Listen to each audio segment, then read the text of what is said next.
Hello everyone. Today we will study chapter number 5, class 11 geography, physical geography, geomorphic process. आज हम इसके बारे में पढ़ेंगे.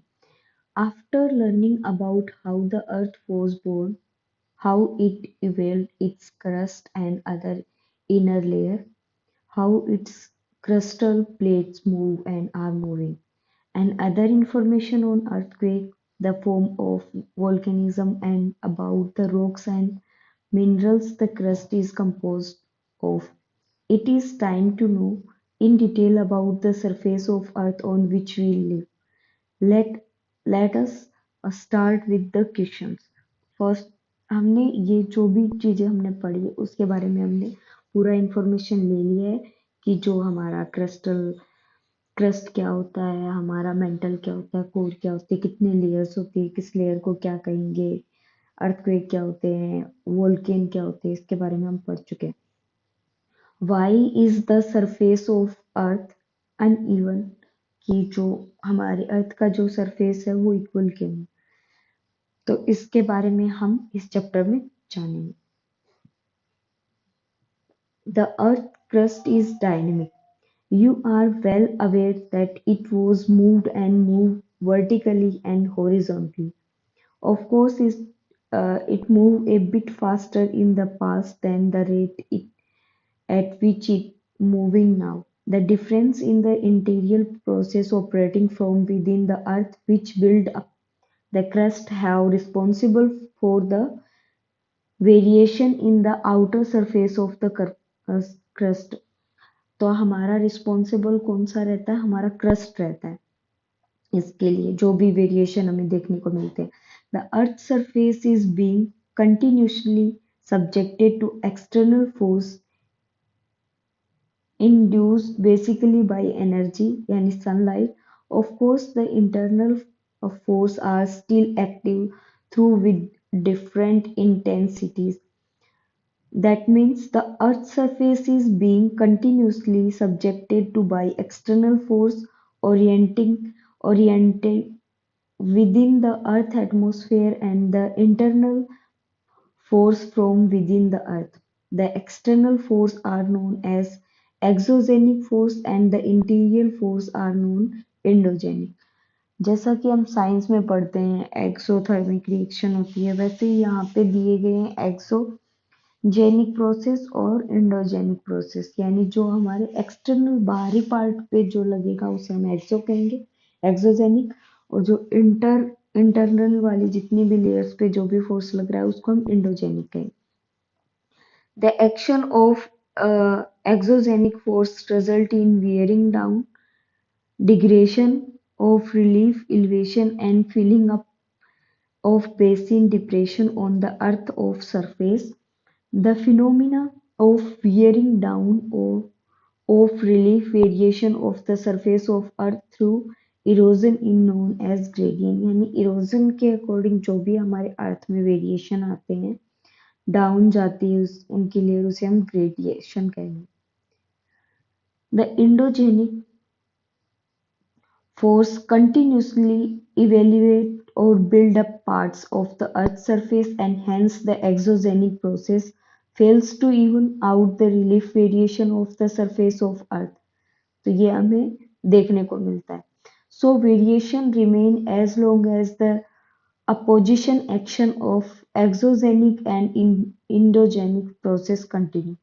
In general terms, the endogenic forces are mainly land building force and the exogenic process are mainly land wearing forces. तो क्या करता है, इनके भी अलग अलग हमारे वर्क रहते हैं.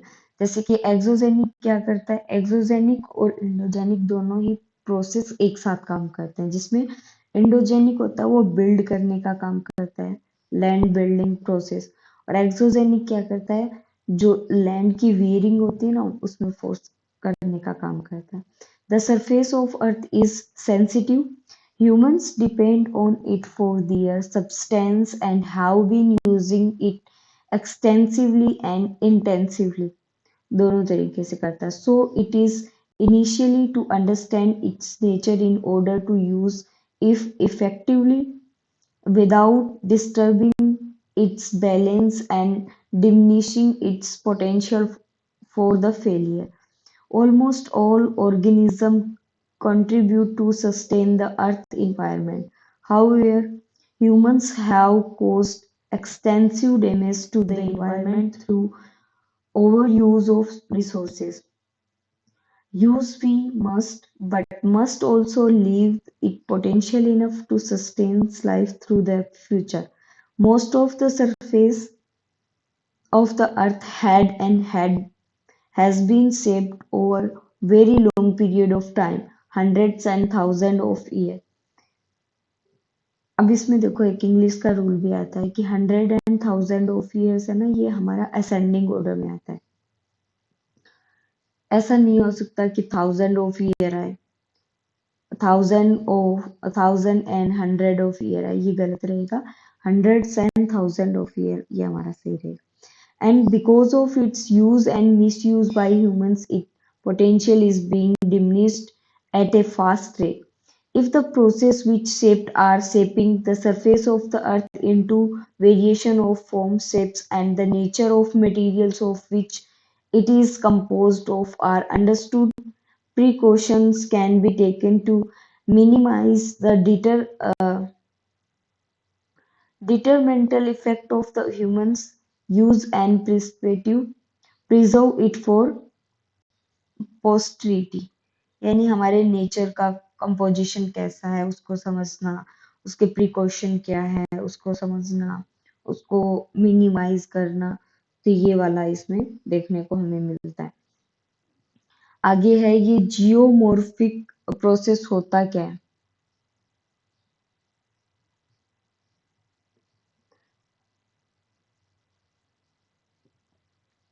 You would like to know the meaning of geomorphic process.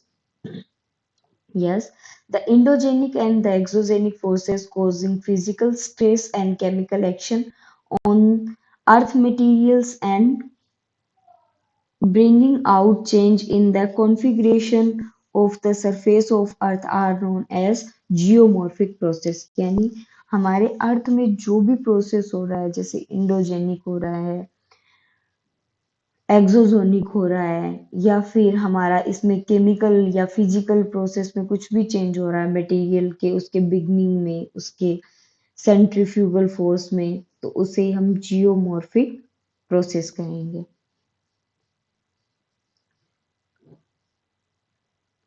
इसमें है हमारे पास these have already been discussed in brief in the preceding unit.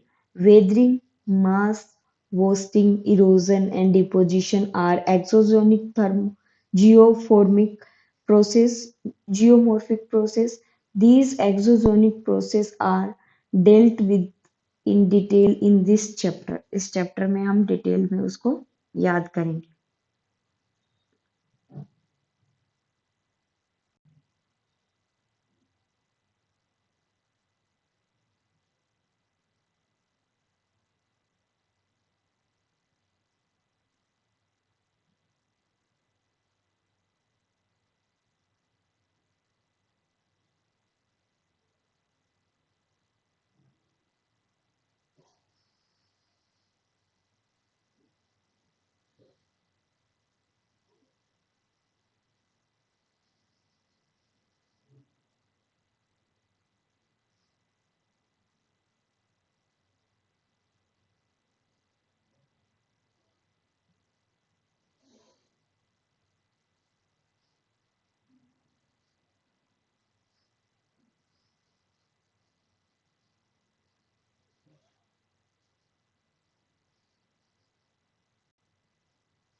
चलो तो हम इस चैप्टर में वन बाय वन करके हमारे प्रोसेस को लर्न करेंगे। फर्स्ट है इसमें an exogenic elements of nature like water, ice, wind, etc., capable of occurring and transporting earth material can be called a geomorphic agent. When these elements of nature become mobile due to gradient, ये क्या रहते हैं, हमारे जितने भी ये elements रहते हैं वो मोबाइल रहते हैं, यानी एक जगह से दूसरी जगह मूव करते रहते हैं. They remove the material and transport them over slope and deposit them at lower level. ये क्या करते हैं, ऊपर से ट्रांसपोर्ट करके लाते हैं, डिपॉजिट हो जाते हैं लोअर लेयर में. Geomorphic process and geomorphic agents, especially exogenic, unless seated sep- separately, are one and the same. A process is force applied on the earth materials acting the same. An agent is a mobile medium like running water, moving ice, masses, wind, waves, and current, etc., which remove, transports, and deposition earth materials. Running water, groundwater, glacier, wind, wave, and current, etc., can be called geomorphic agent. यानी जो भी हमारे geomorphic process में जो भी help करते हैं उसे ही हम क्या कहेंगे, वो एजेंट कहेंगे. जैसे कि हमारा वोटर हो गया, हमारा वोटर हो गया, विंड हो गया, आइस हो गई.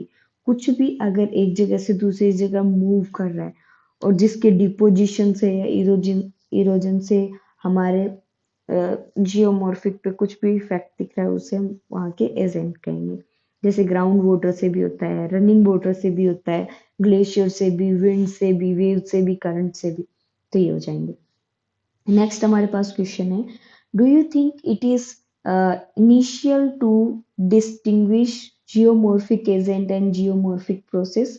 यस, हम जानना चाहेंगे और हम इसी के बारे में ही सोच रहे हैं कि हमारे geomorphic agent and geomorphic process के बारे में हम डिस्टिंग्विश कर पाए.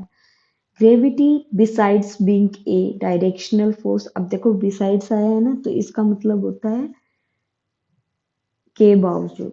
बिसाइड्स का मतलब ये बिसाइड का मतलब होता है के बगल में, और बिसाइड्स का मतलब होता है के बावजूद. Activating all downslope movement of matter also causes stress on the earth materials. यानी ग्रेविटी के अलावा हमारे पास जो डायरेक्शनल फोर्स होते हैं वो भी कहीं ना कहीं हमारे अर्थ के जो भी मटेरियल होते हैं उनको मतलब उनको डैमेज करने में भी उनका कहीं ना कहीं रोल होता है. Indirect indirect gravitational stress activate wave and tide indicate current and winds. Without gravity and gradient, there would be no mobility and hence no erosion. And transportation and deposition are possible. यानी without gradient and gravity के ये नहीं हो सकता हमारा erosion या transportation, deposition. So gravitational stress are as important as the other geomorphic process. तो geomorphic process के लिए सबसे पहले हमारा gravity. Gravity is the force that is keeping us in contact with the surface, and it is force that switch on the movement of all surface material on earth. और gravity एक ऐसा हमारे पास force है जो कि surface से लेकर वो मटेरियल जहां भी मूव कर रहा है, जहां भी स्विच कर रहा है, वहां तक का हमारे पास क्या रहता है, फोर्स रहता है वहां तक पहुंचाने का. All the movement either within the earth or on the surface of earth occur due to gradient. जितने भी मूवमेंट्स हमें देखने को मिलते हैं अर्थ या उसके सरफेस पे, वो ग्रेडियंट के थ्रू भी मिलते हैं. From higher level to lower level, from higher pressure to lower pressure area. और जैसे साइंस में होता है ना हमारा, साइंस में एक टर्म है, एक तो जैसे वाटर का फ्लो रहता है हायर प्रेशर से लो प्रेशर, उसे हम ऑस्मोसिस कहते हैं. और वो होता है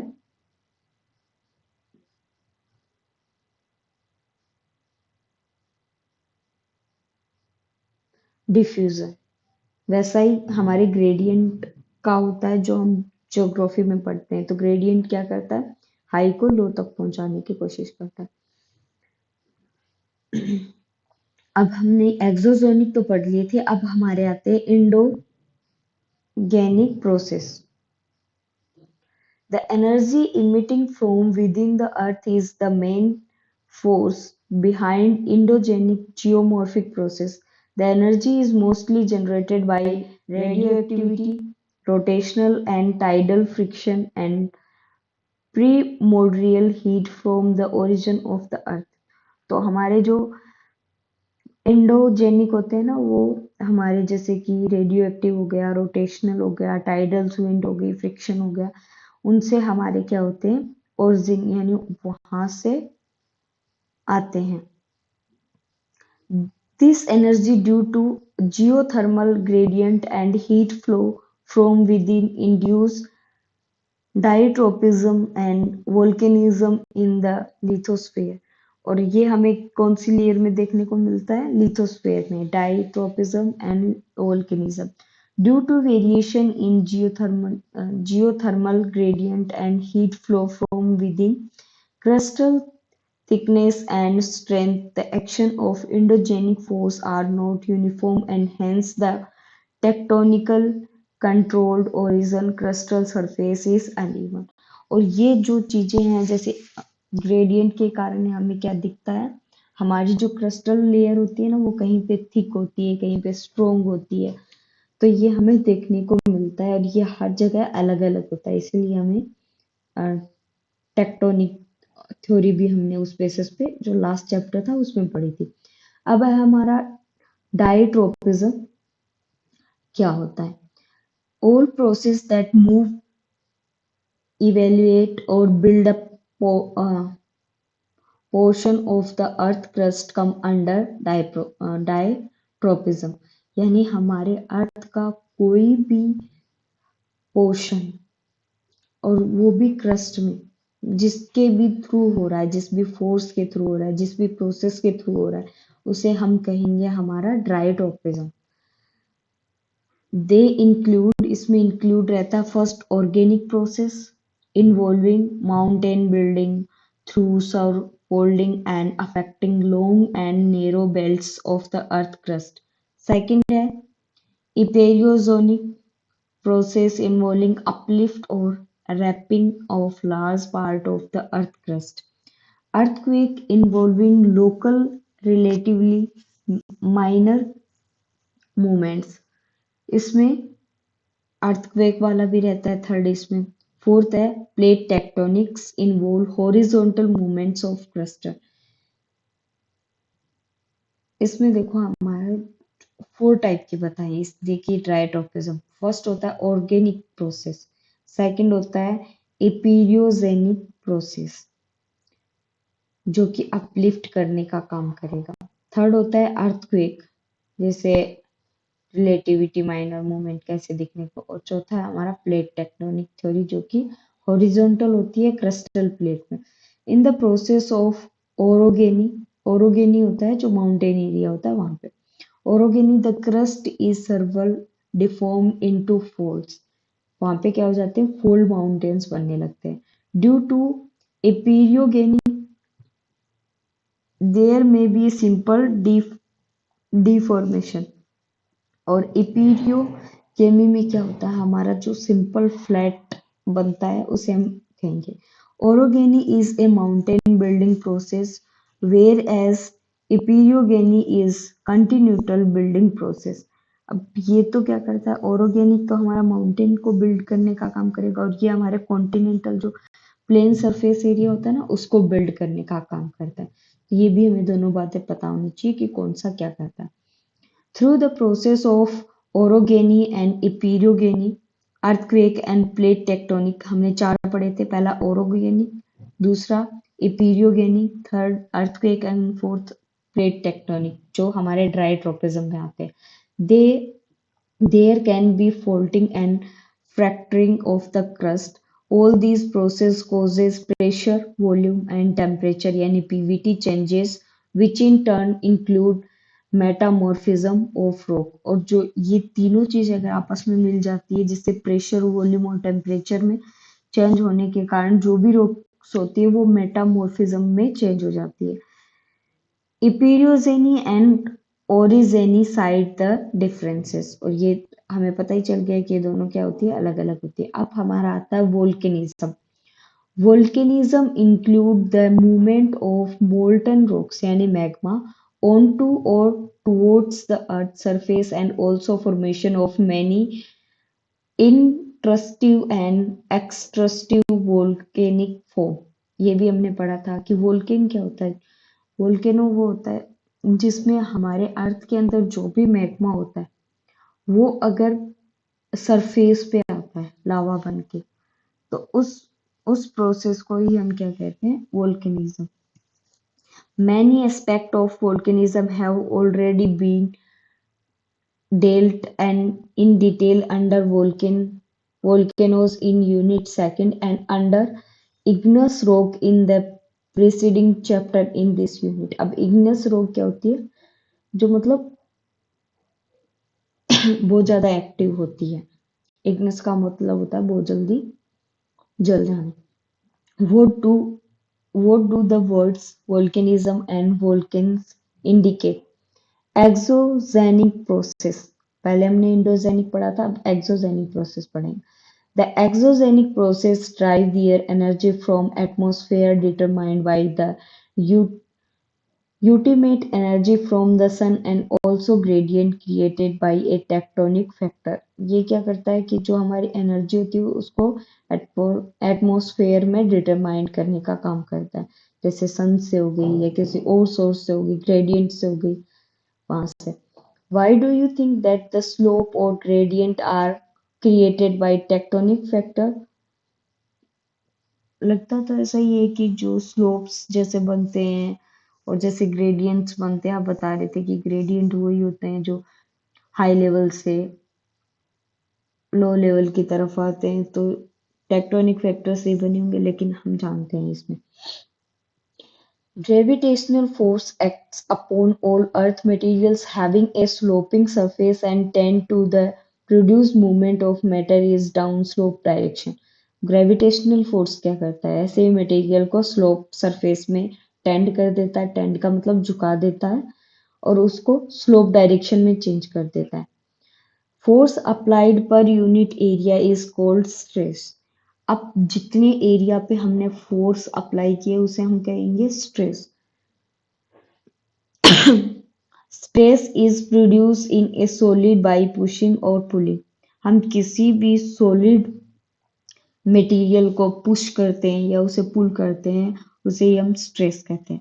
दिस इंड्यूस डिफॉर्मेशन, और उसे हम क्या कहेंगे, deformation. Force acting along the faces of earth materials are shear stress separating force। shear stress का मतलब होगा सेपरेट कर देती है। It is this stress that takes break rocks and other earth materials। और ये स्ट्रेस क्या कर देता है, सेपरेट कर देता है, इसका मतलब ब्रेक कर देता है रॉक्स को। The shear stress result in a angular displacement or slippage। Beside the gravitational stress, earth materials become subjected to the molecular stress that may be caused by a number of forces, amongst which temperature change and crystallization and melting are the most common। हमारे जो gravitational होता था उसमें molecular हमारा stress लगता था, लेकिन इसमें हमारा जो स्ट्रेस है वो वो रहता है शीयर स्ट्रेस, यानी सेपरेट करने वाला रहता है। और उसमें क्या रहता है कि जो भी हमारा क्रिस्टल जो भी बन रहे हैं उसका टेम्परेचर हो गया, प्रेशर हो गया, वो सेम रहता है। Chemical process normally lead to losing of bond between gains, dissolving of soluble minerals or cementing materials।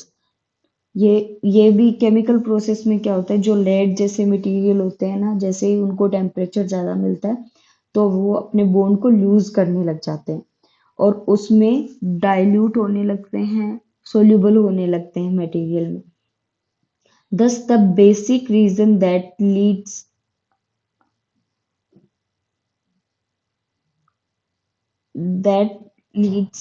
to weathering, mass movement and erosion is develop of stress in the body of the earth material।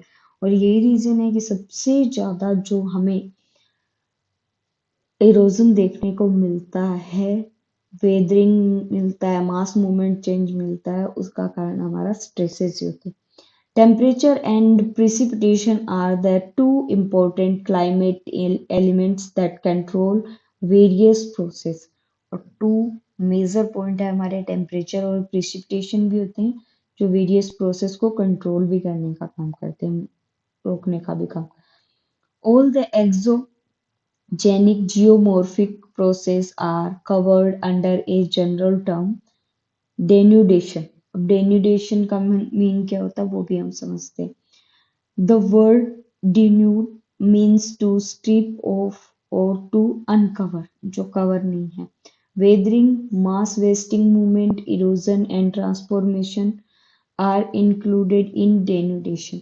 जो भी मतलब हमारे अर्थ को damage दिख रहा है, जो भी डैमेज हो रहा है, वेदरिंग से हो रहा है, मास वेस्टिंग से हो रहा है, इरोजन से हो रहा है, ट्रांसफॉर्मेशन से हो रहा है, उसे हम डेनुडेशन कहेंगे।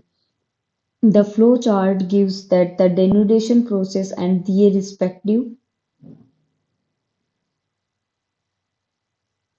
driving forces. It should become clear from this chart that each process there exists a distinct driving force or energy. As there are different climate regions owning the variation in thermal gradient created by the latitudinal, seasonal, and land and water spread on the surface of Earth. The exogenic geomorphic process vary from region to region. और ये हमारा जो exogenic का मतलब होता है जिसमें से हमारी हीट निकल रही होती है, हमारे किसी भी मटेरियल का डैमेज होता जा रहा है, उसे हम एक्सोजेनिक कहेंगे। The density, types and distribution of vegetation, which largely depend on precipitation and temperature also exert. और ये हमारा क्या करती है, लार्जली उस पर डिपेंड करता है। अब ये एक चार्ट दिया हुआ है डेन्यूडेशनल प्रोसेस का, जिसमें फर्स्ट प्रोसेस रहता है वेदरिंग हो गया, मास मूवमेंट हो गया, इरोजन हो गया, ट्रांसपोर्टेशन हो गया, और ड्राइविंग फोर्सेस एनर्जी के रहते हैं, जैसे वेदरिंग हो सकती है हमारी ग्रेविटेशनल से, मोलिकुलर स्ट्रेस से, केमिकल एक्शन से। सेकंड है इसमें मास मूवमेंट होगा सबसे ज्यादा ग्रेविटेशनल फोर्स से, और इरोजन होगा काइनेटिक एनर्जी से।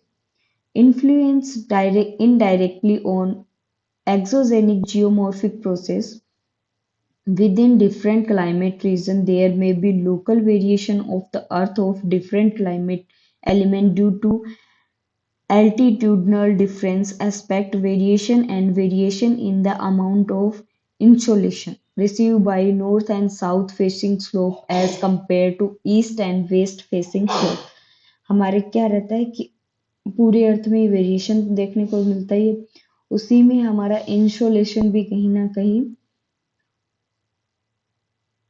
इम्पोर्टेंट रोल करता है, जिससे ईस्ट और वेस्ट के स्लोप में हमें कंपेयर करने को देखने को मिलता है कि कहाँ पे स्लोप ज्यादा है, कहाँ पे स्लोप कम है, वो वाला।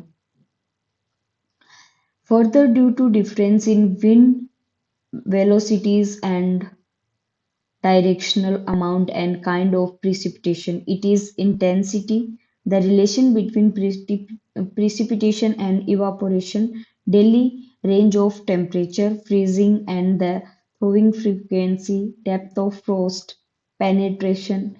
The geomorphic process vary within climate region.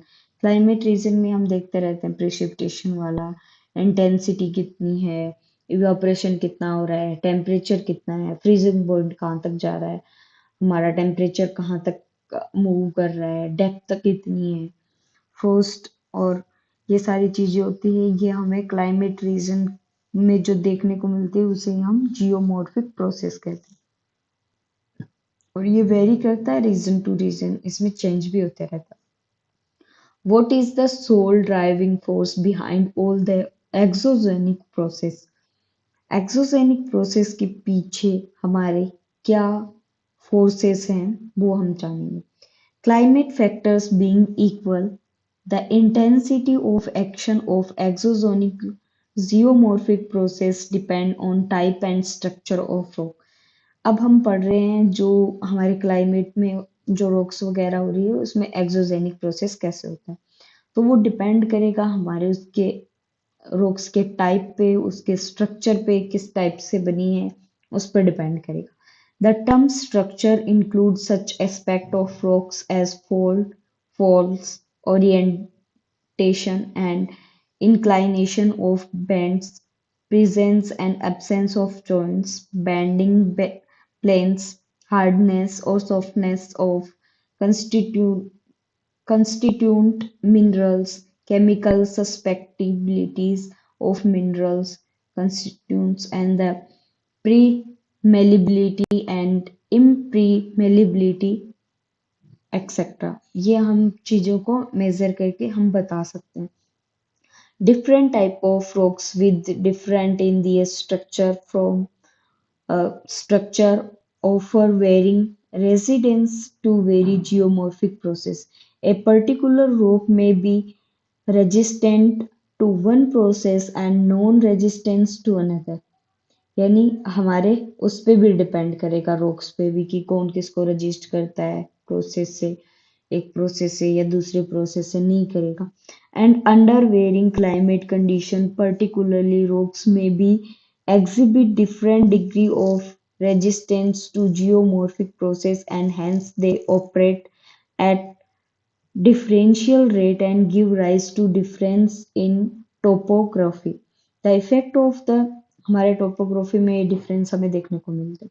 The effect of the most of the exogenic geomorphic process are small and slow down and may be impe- imperceptible in short time span, but will in long run affect the rock's survival due to continued fatigue. Finally, it boils down to one fact that the difference on the surface of the Earth through originally related to the crustal elevation continue to exist in some form or the other due to difference in the type and structure of Earth material, difference in geomorphic process and their rates of operation. Some of the exogenic geomorphic process have been dealt in detail here, जो कि हमें geomorphic process के बारे में क्या क्या exist करता है क्या नहीं वो सारी चीजें हमें इसमें बताई गई। पहला है हमारा weathering. Weathering is action of climate of weather and climate over earth materials. They are a number of process within weathering which act either individual or together to affect the earth materials in order to reduce them the fragmental state। अब जो हमारे अर्थ में जो भी weather या climate change की वजह से जो भी प्रोसेस होता दिख रहा है जिसमें भी या तो इंडिविजुअली या फिर साथ साथ कोई भी हमें इफेक्ट देखने को मिलता है मटेरियल में उसे ही हम वेदरिंग कहेंगे। Weathering is defined as a mechanical disintegration and chemical decomposition of rock through the action of the variant element of weather and climate। कि वेदरिंग क्या है हमारा एक मैकेनिकल प्रोसेस होता है जिसमें केमिकल डिपोजिशन ऑफ रॉक्स रहते हैं कि कौन सी रॉक हमारी कितनी डैमेज होगी उस पर भी डिपेंड करता है। As very little or no motion of materials take place in weathering, it is an in situ or on-site process। अब इसमें टू टाइप्स की वेदरिंग होती है हमारे मटेरियल्स में। एक तो होता है it is an in situ और ऑन साइट, दो प्रोसेस होंगे। Is this little motion which can occur sometimes due to weathering synonyms with transportation if not why। देखो ये ट्रांसपोर्टेशन से नहीं होता ये हमारे वेदरिंग से ही होता है। Weathering process are conditioned by many complex geological climate, topography, and vegetation factors. Climate is of particular importance. Not only weathering process differ from climate to climate, but also the depth of the weathering mantle। ये हमारी mental तक भी इसकी depth जा सकती है हमारे किसकी वेदरिंग प्रोसेस की। अब इसमें देखो फंडामेंटल, सॉरी ये हमारा एक दिया हुआ है क्लाइमेट रीजन दिया हुआ है जिसमें डेप्थ वेदरिंग हमें दिखाई, देखो फ्रेश रॉक होगी ये सिंपल कॉलम में हमारे, जैसे कि ऊपर वाले में जो भी ये रॉक्स दिख रही है। दूसरा zone of little chemical alteration, ये वाला दिख रहा है, ये जोन हमारा लिटिल वाला होगा। जोन ऑफ मॉडरेट वाला जो थोड़ा हल्का दिख रहा है, ये बीच वाला portion. Clay mineral stone fourth position, जो ये पोजीशन दिख रही है ना, ये वाला। Zone of dominance of oxide of aluminium, जो हमें फिफ्थ नंबर पे दिख रहा है, जो यहाँ पे। सिक्स्थ है soil with oxide of iron and aluminium की पोजीशन पे जो हमें दिखती है वो ऊपर वाले क्रस्ट में होती है, आयरन और एल्यूमिनियम, यानी Fe और Ai का हमारा क्रस्ट में होता है। एक्टिविटी है कि आप ये करके भी देख सकते हो डिफरेंट। अब यहाँ आते हैं, हमारे जो वेदरिंग प्रोसेस के उसके मेजर ग्रुप होते हैं थ्री। पहला है केमिकल, दूसरा है फिजिकल, तीसरा है मैकेनिकल। अब वेदरिंग के थ्री प्रोसेस होंगे, वो केमिकली भी मतलब हो सकती है वेदरिंग उसकी, डैमेज हो सकती है फिजिकल टाइप से भी, केमिकल टाइप से भी हमारे उसका प्रोसेस हो सकता है, फॉर्मेशन हो सकता है। केमिकल, फिजिकल और मैकेनिकल, फिजिकल और मैकेनिकल तो एक में। थर्ड है इसमें biological weathering process. Very rarely does any one of these processes ever operate completely by itself, but quite often a dominance of one process can be seen. हमें बहुत से ऐसे रोग मिल जाएंगे जिनमें एक ही प्रोसेस से बनती हुई थी। पहला है हमारा chemical weathering process. A group of weathering process with a solution carbonation, hydration, oxidation, and reduction act on the rocks to decompose, dissolve, or reduce them to fine clastic state through chemical reaction by oxygen, surface and soil water and other acid। कि किसी से भी हमारा reaction करके acid या water या oxygen या soil, किसी से भी रिएक्शन करके हमारा केमिकल प्रोसेस बन सकता है जो कि क्या करता है, डिकम्पोज करता है रॉक्स को, जिसमें हमारा कार्बोनेशन हो सकता है, हाइड्रोनेशन हो सकता है, ऑक्सीडेशन हो सकता है, रिडक्शन हो सकता है। वाटर एंड एयर यानी ऑक्सीजन एंड कार्बन डाइऑक्साइड, जिसमें से along with heat must be present to speed up all chemical reaction। और यही जो रिएक्शन हमारी ऑक्सीजन और कार्बन डाइऑक्साइड के साथ फास्ट स्पीड में होती है तो हमें दिखने को मिलता है। Over and above the carbon dioxide present in the air, decomposition of plants and animal increase the quantity of CO2 underground. These chemical reaction on various mineral are very much similar to chemical reaction in a laboratory। ये हमें laboratory में भी देखने को ऐसा मिल सकता है। ये होता है हमारा केमिकल। केमिकल का मतलब है कि कोई भी हमारी जैसे ऑक्सीजन हो गई, कार्बन डाइऑक्साइड हो गई, या फिर और भी जैसे सोइल हो गई, एसिड हो गया, जिससे भी हमारा ये डिपोजिशन होके जो ये रॉक्स पर वेदरिंग प्रोसेस होता है उसे हम केमिकल कहेंगे। फिजिकल का मतलब जो हमारे एनवायरनमेंट में दिखाई दे रहा है हमें। फिजिकल और chemical weathering process depends on applied force से होता है। They applied forces could be, first है ग्रेविटेशनल फोर्स जो हमने स्टार्टिंग में भी पढ़ा था, such as a overburden pressure, load and shearing stress, यानी सेपरेट करने वाला जो भी स्ट्रेस होगा, लोड होगा, प्रेशर होगा, उससे क्या होगा, हमारा फिजिकल या मैकेनिकल प्रोसेस होगा हमारे वेदरिंग का।